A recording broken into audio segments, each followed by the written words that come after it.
Hello friends, स्वागत है आपका आज की इंटरेस्टिंग रिएक्शन वीडियो में।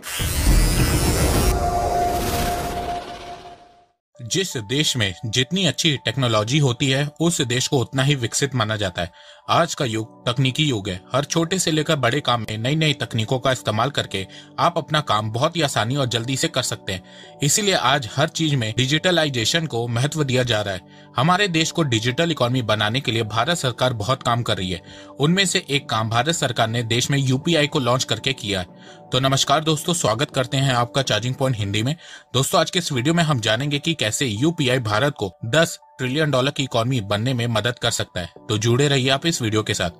यूपीआई से पहले भारत में लोग NFT, RTGS, IMPS, net banking use किया करते थे, जिसमें बहुत टाइम लगता था, चार्जेस लगता था, बहुत सारी फाइनेंशियल इंफॉर्मेशन चाहिए होती थी। इसके अलावा हॉलीडेज में बैंक क्लोज रहते थे, जिसके चलते कई कई दिनों तक पेमेंट अटकी रहती थी, जिसके चलते भारत में कैशलेस ट्रांजैक्शन बहुत कम होते थे और जितने भी ट्रांजैक्शन होते थे उसमें 90% मर्चेंट्स के होते थे जो अपने बिजनेस पर्पस के लिए यूज किया करते थे। आम लोग इन कैशलेस पेमेंट को यूज नहीं किया करते थे। तो ये चीज देखते हुए भारत सरकार ने NPCI, national payments corporation of India से बात की और फिर देश में डिजिटल रिवॉल्यूशन लाने के लिए 11 अप्रैल 2016 को यूपीआई, यूनिफाइड पेमेंट इंटरफेस को लॉन्च किया गया। यूपीआई का पूरा नाम यूनिफाइड पेमेंट इंटरफेस है। ये पेमेंट का एक ऐसा तरीका जिसकी मदद से आप कहीं पे भी किसी भी वक्त अपने बैंक अकाउंट से पैसे ट्रांसफर कर सकते हैं। जैसे अगर आप ऑनलाइन कुछ सामान खरीद रहे हैं तो आप यूपीआई से पेमेंट कर सकते हैं, या फिर आप बाजार में कुछ सामान खरीद रहे हैं उस समय भी आप यूपीआई का इस्तेमाल कर सकते हैं। इसके अलावा टैक्सी के भाड़े, movie, railway, airline ticket, mobile recharge, DTH recharge और भी तमाम बिल पेमेंट आप अपने यूपीआई के जरिए से कर सकते हैं। यूपीआई को शुरू करने की पहल एनपीसीआई की तरफ से हुई थी। एनपीसीआई का पूरा नाम national payment corporation of India है।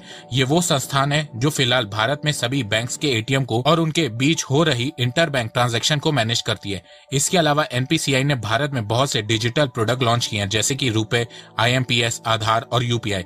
जब भारत में यूपीआई लॉन्च हुआ था तब उस समय बहुत से सो कॉल्ड एक्सपर्ट ने इसका मजाक बनाया था, पर आज यूपीआई के सक्सेस ने सबको चौंका दिया है।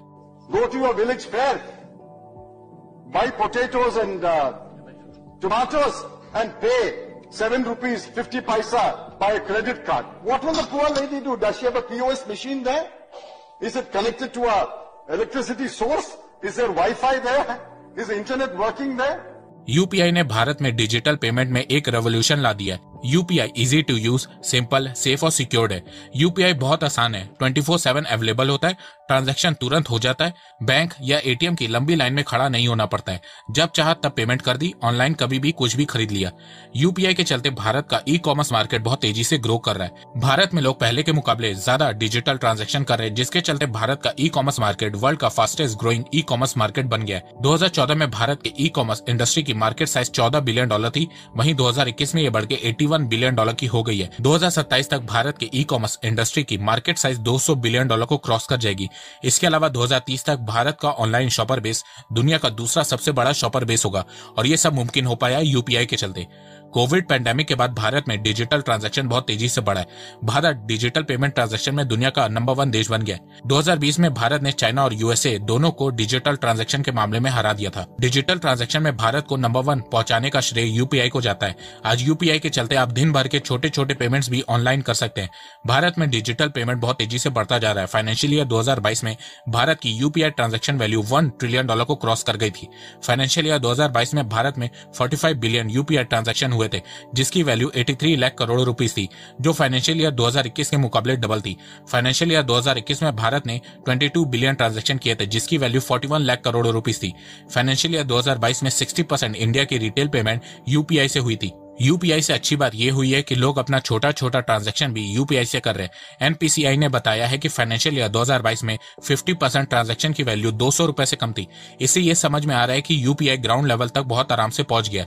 यूपीआई का सक्सेस देखते हुए दिसंबर 2019 में गूगल ने अमेरिकन फेडरल रिजर्व को सजेशन दिया था कि आप भी यूपीआई की तरह एक रियल टाइम पेमेंट सिस्टम बनाओ। इकोनॉमिस्ट इंटेलिजेंस यूनिट रिपोर्ट 2021 के अनुसार यूपीआई ने भारत को ग्लोबल लेवल पे वर्ल्ड लीडर की तरह खड़ा कर दिया है, जो कई डेवलप देशों से डिजिटल पेमेंट के मामले में बहुत आगे है। दोस्तों ये तो मैं आपको यूपीआई के फायदे के बारे में बहुत ही आसान भाषा में समझा रहा हूँ, पर अगर आपको इकोनॉमिक्स को आसान भाषा में समझना है तो इसके बारे में आप द इकोनॉमिक्स बुक की बुक समरी कुकू एफएम पर सुन सकते हैं। कुकू एफएम भारत का लीडिंग ऑडियो शो प्लेटफॉर्म है जिसमें 1000 से ज्यादा ऑडियो बुक्स हैं। सबसे अच्छी बात यह है कि ये मेड इन इंडिया पे और इसकी रेटिंग 4.5 स्टार है। अगर आपके पास पढ़ने का टाइम नहीं रहता या आपको पढ़ना बोरिंग लगता है तो अब आप कुकू एफएम ऐप की मदद से कभी भी और कहीं पे भी द इकोनॉमिक्स बुक की बुक समरी को सुन सकते हैं। इस बुक समरी में आप इकोनॉमिक्स को सबसे आसान भाषा में समझ सकेंगे और देश की अर्थव्यवस्था में योगदान दे सकेंगे। कुकू एफएम ऐप का ईयरली सब्सक्रिप्शन 399 रुपए का है, पर कुकू एफएम लाया है हर घर नॉलेज का मैसिव 50% डिस्काउंट, ताकि आपके हर फैमिली मेंबर्स के पास हो अनलिमिटेड एक्सेस टू नॉलेज। मतलब आपको साल भर के लिए 399 रुपए के बजाय सिर्फ 199 रुपए देने होंगे। यूज करो कूपन कोड घर50 एंड गेट 50% ऑफ। 50% ऑफ का ऑफर 19 जून को खत्म हो रहा है, तो सोचने पे वक्त मत गवाओ, अनलिमिटेड नॉलेज पाओ। दुनिया में आज जहां कई डेवलप देश कार्ड बेस्ड सिस्टम को क्यूआर कोड पेमेंट सिस्टम से रिप्लेस करने में लगे हुए हैं, वहीं भारत के पास आज एक ऐसा पेमेंट सिस्टम है जो दुनिया भर के पेमेंट सिस्टम से 10 साल आगे है। जैसे जैसे भारत में डिजिटल पेमेंट बढ़ रही है, उससे अनुमान लगाया जा रहा है कि अगले 3 से 5 सालों में भारत में हर दिन यूपीआई के थ्रू 1 बिलियन ट्रांजैक्शन होंगे। आने वाले समय में यूपीआई और ज्यादा बड़ा होने वाला है, क्योंकि यूपीआई को बेहतर बनाने के लिए भारत सरकार कुछ न कुछ चेंजेस करती जा रही है। जैसे कि भारत के ग्रामीण इलाकों में बहुत से लोगों के पास स्मार्टफोन अभी भी नहीं है, फीचर फोन है, तो वो लोग अपने फीचर फोन से यूपीआई को बिना इंटरनेट के यूज कर सकते हैं। आरबीआई ने यूपीआई को फीचर फोन में यूज करने के लिए यूपीआई 123 पे लॉन्च किया है। अब यूपीआई के थ्रू ऑफलाइन ट्रांजैक्शन भी होंगे। इसके अलावा आरबीआई ने बताया है कि अब भारत में लोग एटीएम से कार्डलेस विड्रॉल कर सकते हैं। जिस तरह आप यूपीआई के थ्रू क्यूआर कोड स्कैन करके पेमेंट करते हैं, उसी तरह आप यूपीआई के थ्रू एटीएम में क्यूआर कोड स्कैन करके पैसे निकाल सकेंगे। कुछ दिनों में आपको एटीएम में एक ऑप्शन मिलेगा, विड्रॉ कैश यूजिंग यूपीआई, जिसके चलते आप एटीएम से डेबिट कार्ड के बिना कैश विड्रॉ कर सकेंगे। इससे एटीएम में होने वाले फ्रॉड खत्म हो जाएंगे, साथ में डिजिटल पेमेंट बढ़ेगी। कैशलेस के साथ साथ भारत में कार्डलेस सिस्टम भी बढ़ेगा। इसके अलावा यूपीआई अब इंटरनेशनल होता जा रहा है। अब दूसरे देशों ने भी यूपीआई को अपनाना शुरू कर दिया है। नेपाल पहला देश बना है जो यूपीआई को पूरी तरह से अपनाने वाला है। वैसे यूपीआई को आप भूटान, यूएई और सिंगापुर में भी यूज कर सकते हैं, लेकिन सिर्फ क्रॉस बॉर्डर पेमेंट्स के लिए। मतलब सिर्फ इंडियन ही यूपीआई को भूटान, यूएई और सिंगापुर में यूज कर सकते हैं। नेपाल में यूपीआई को नेपाल के लोग भी यूज कर सकेंगे। इसके अलावा जैसे जैसे देश में स्मार्टफोन के यूजर बढ़ेंगे, इंटरनेट के यूजर बढ़ेंगे, उससे देश में कैशलेस ट्रांजैक्शन बढ़ेंगे। इसके साथ साथ देश में ई कॉमर्स बिजनेस भी बढ़ेगा, बहुत से न्यू ऑनलाइन बिजनेस खुलेंगे। इसके अलावा जैसे जैसे भारत में कैशलेस इकोनॉमी बढ़ेगी, भारत में करप्शन कम होगा, देश में टैक्स पेयर बढ़ेंगे, जिससे ओवरऑल भारत की इकोनॉमी भी तेजी से बढ़ने लगेगी।